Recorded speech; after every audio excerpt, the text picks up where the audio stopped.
since 2005. How about that? Very impressive. We say we're a football school. For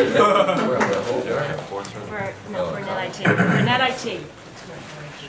Okay, coach will make an opening. What an incredible year. 26 wins, and to finish on such a high note for this team and staff and program. The credit goes to these guys. We had a foreign tour. We've been going for a long time. There's so much love in our locker room and within the program in general, and that's why you're able to rebound from not hearing your name on Selection Show Sunday. These guys came out and competed for the last few weeks. And think about the teams that we lost to, Michigan and Purdue. One's a Sweet 16, one's a Final Four. I think we've proven to a lot of people across the country that Penn State basketball is here to stay. It's not just a stepping stone, it's a destination. Impact the game. I think that's when we really realized how good of a team we could be. And I think from then on, our confidence was sky high. We were playing at a really high level. Run just the margin of victory. Have you kind of been surprised at the lack of resistance you guys kind of faced, or the dominance you had? No, I'm definitely wasn't surprised. We're a great team. We have great players, and we play great defense. So once the defense end is taken care of, the offense just comes, and it's kind of hard to stop us because we have so many great players and shooters. So I definitely haven't been surprised by we've been able to dominate. All came from the same AAU program, high school, and now you guys won a championship here at Penn State. How does it feel?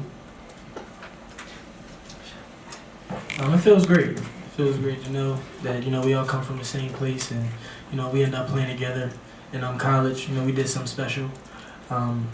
This is a great team. This is a great team. This is the most connected team I've ever been a part of, and this group of guys, I wouldn't pick another group of guys to do it with, another coaching staff. This is definitely special. All three of you guys. Do you think you guys set the foundation going forward as far as Penn State basketball? Because you had a great run postseason-wise, but now you guys are rocking and rolling, like Coach said, 26 wins.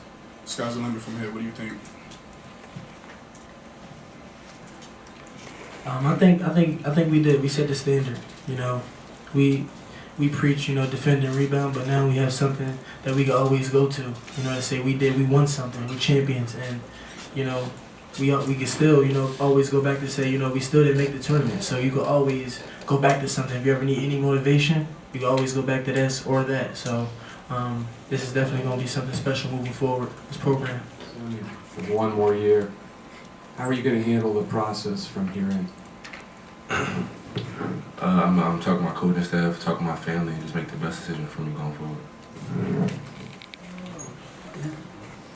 It was a great feeling, It was better just winning the championship, though, honestly. It's a great accolade, but, I'd much rather have the championship any day. That enabled you guys to pull away after a 5-point lead at halftime? I think we really started focusing in on the defensive end, Bearfield, he really had it going in the first half, and, we really focused in on, shutting him down, and, we were able to get stops and get out in transition, and I think that's what, got the lead, more open for us. So you all had a great run. This is for any of the players. You had a great run over these last few weeks. Going back to that Temple game in the first round, you were down for a lot of the game. It was a hard-fought game going into the fourth quarter. You held them to single digits over that fourth quarter. Can you talk about that? Was that a source of momentum? Because really, looking at it, that was the most competition you faced for the whole tournament. Yeah, all year we've been, figuring out ways to win. And, Coach always says great teams, elite teams, figure out ways to win. And, over and over we was doing that. And, that game, it was tough for us, but again, we found a way to win. And that's what great teams do. Yes, Tony, you guys, in the semifinals, you went on a 24-0 run. Tonight, you went on a big run late in the third quarter. Just what caused those spurts for you guys? Defense. UM can't go on a run if the other team is scoring, so we just, like Lamar said before, we just locked down on defense and our shots that falling.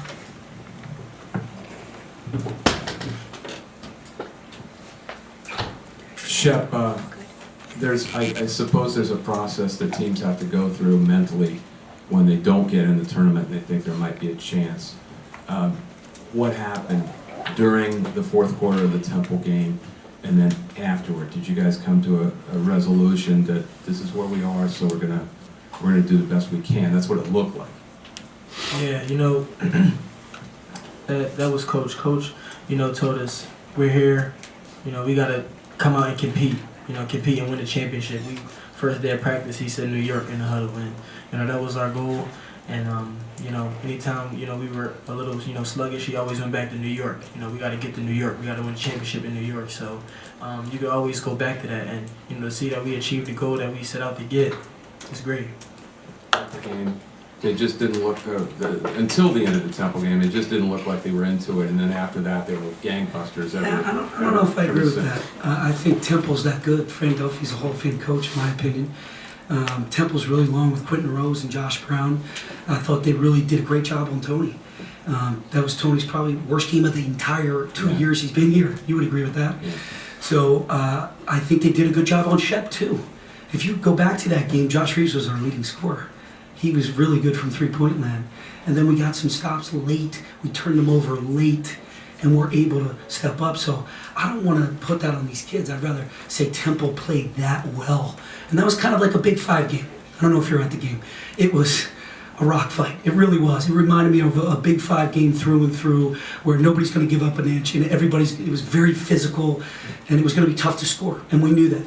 So I felt like by winning that game, that was huge on so many levels, but I knew it was going to take us to the next opponent, which turned out to be Notre Dame.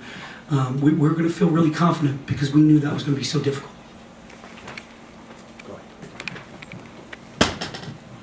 Coach, you mentioned about Purdue and Michigan, but it seems like your whole conference prepared you guys for this tournament.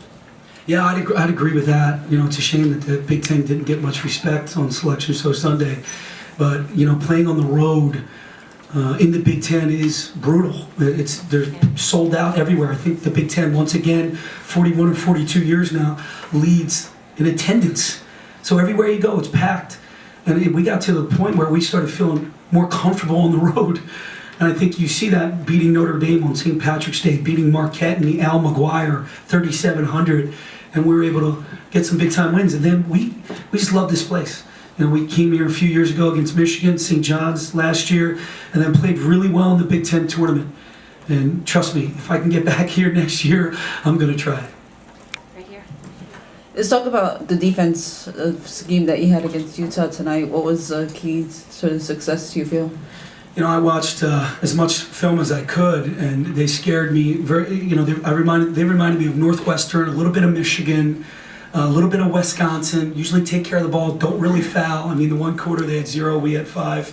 And they usually don't hurt themselves. And they drill threes. They made 14 in a game, they made 12 in a game. Watching that St. Mary's game, overtime game, it was amazing. To play at St. Mary's, I see how difficult it was. I've never been there personally, but Fran Ficella actually talked about it. He said it's really hard to beat St. Mary's. So we knew it was going to be a really difficult game. We wanted to take away threes and make sure we limited them to one possession, and we wanted to take care of the ball, and I think we did that for the most part. Right here. Pat, you mentioned that you felt this program was now a destination after tonight. Considering where it started the season, where there was talk about maybe being on the hot seat and possibly not being able to really get it going, how much more validating is it to bring the championship back? I've been on the hot seat for 7 years. So I think you just got to try to do it the right way, and you got to try to bring in big time players, and you got to have an administration that supports you, and when all that is aligned and you partner up and you just keep working, eventually it's going to swing your way.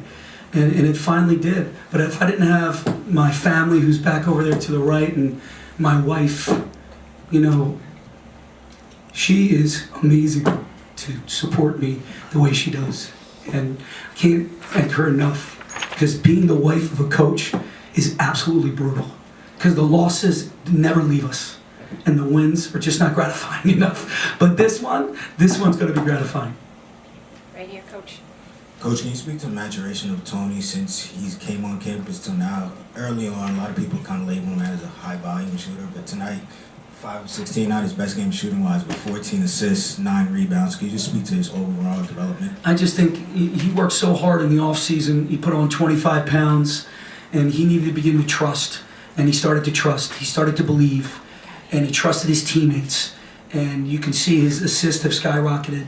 He really shared the ball. I mean, you go back to the Ohio State game in the Garden on that Friday night where he wants to take the shot. I want him to take the shot, but he doesn't take the shot. And that's a kid who has grown. You know, we talk about growth mindset. We talk about growing and emerging leadership, and I think Tony embodies all of that. Last question right Yeah, here. Pat, could you talk about not just this week, but the significance of winning this tournament, what it means to the program and its place in history? You know what, I think it's a springboard for us to win 26 games, to cut down some nets. That means winning. You're winning, you're finding success. And that helps everything out. That helps ticket sales, that helps recruiting, that helps so much. And I know ticket sales are already up for the BJC next year. We've created a lot of excitement. But it's definitely a validation of how hard the staff has worked and the risk and the trailblazing that a lot of these players took to say yes to us. Tony, Now, last question. Tony, We're in New York. Tony has grown an awful lot in the last 2 months, and now he's all over draft lists. What are you going to tell him? You know what, I've been collecting a lot of information, and I'm going to do what's best for Tony. And whatever that is, talk to his family, talk to him. And if he thinks it's best to go, I'm going to encourage him to go. If he thinks it's best to stay from the feedback that we get, then he should test the waters without an agent. So he's got a couple different options here. That's never happened at Penn State where anyone had to worry about an early entry. It's exciting. We haven't had a pro, you would know this, since Calvin Booth in 1999. And Well, I think Joe Crispin played a little bit. drafted. I'm talking about drafted. No, he played. Was he drafted? No. Okay, I'm talking about I meant drafted. I meant drafted, yes. So Lamar, I think, you know, with the way he played too, he should, you know, think about testing the waters as well. And if Mike wasn't hurt, I would tell him to do it. So it's kind of exciting what we have coming back. And how about Big John? Not saying he's a pro, but I'm saying, hey, he just got us 12 rebounds. We got ourselves some good big men. What I was getting at is this some sort of positive? That Absolutely. It's only a positive, right? It's a win-win for everybody. If he stays, it's a win. If he goes, it's a win. Because you can really help. What he has done for this program, if he goes, we can say, hey, we finally drafted, we developed a pro. Yeah. And that's recruited. So people are going to want to come to Penn State. Thanks.